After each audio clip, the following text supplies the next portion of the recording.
As you guys may know, Umar Nurmagomedov pulled out of the main event against Cory Sandhagen for UFC Nashville's main events in August, and Rob Font is stepping in on short notice to come from where he was originally supposed to fight on UFC 292 against Sandhagen, but Sandhagen got injured, so they were both without fights. The UFC was like, well, you both don't have fights, let's put you on UFC Nashville as the main events.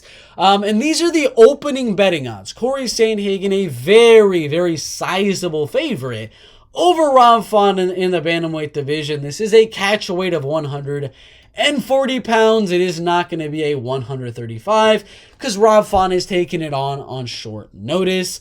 But the one thing I wanted to show you guys is Tapology's going insane. 97% are going Cory Sandhagen to get the win. And you just saw the betting odds of minus 330.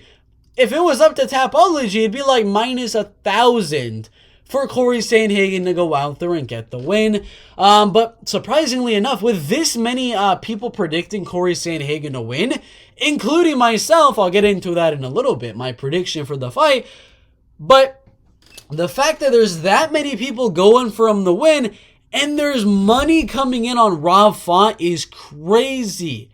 A lot of underdog bets going in on Rob Font recently to have Cory now at minus 205 as only a 2-1 favorite in the UFC's catchweight division of 140 pounds. I'm very shocked. I'll be honest. I'm really shocked that money's coming in on Rob Font. He's taking it on short notice. He was training to cut weight for a 3-round fight against Sandhagen. Now he's got to do 5 rounds, weeks and weeks earlier than that, against Cory Sandhagen, one of the most dynamic and best strikers in the UFC. I think they had it right off the bat at minus 330. But money is now putting it as Cory to be a 2-1 favorite. And if you look at Cory's last few fights, he's at minus 205 now against Rob Font. But if you look at his past few, fights, the Yadong Song one, he was around the same. Minus 205 against Rob Font. He was minus 185 against Sandhagen. He was the same odds against TJ Dillashaw at minus 200. He was a bigger favorite against Frankie Edgar, a bigger favorite on Rafael Assunção. That's kind of the level they're putting him at, is like Frankie Edgar, Rafael Assunção range for the betting odds. I personally would have him at like I think minus 300 was a little bit steep. I'd say minus 250 would have made some sense for Rob Font. But he's a minus 205 favorite right now in the bantamweight division. And prediction, I'm going to give that now. Prediction-wise, Rob Font, very, very lengthy, 71.5-inch reach. But he's getting older. He's 36 years old. He mainly relies on that boxing, but it's so hard to use that jab on someone so elusive and so dynamic like Cory Sandhagen. And I think Cory goes out there and just jabs him. And I know that's Rob Font's thing. I think Cory's going to go dipping in and out, landing 1-2s, landing leg kicks, body kicks, mixing in high kicks and things like that. And overall, landing the better kicks, landing more volume with those kicks. And when he enters, defending the jab of Rob Font, which is his main weapon, very, very well.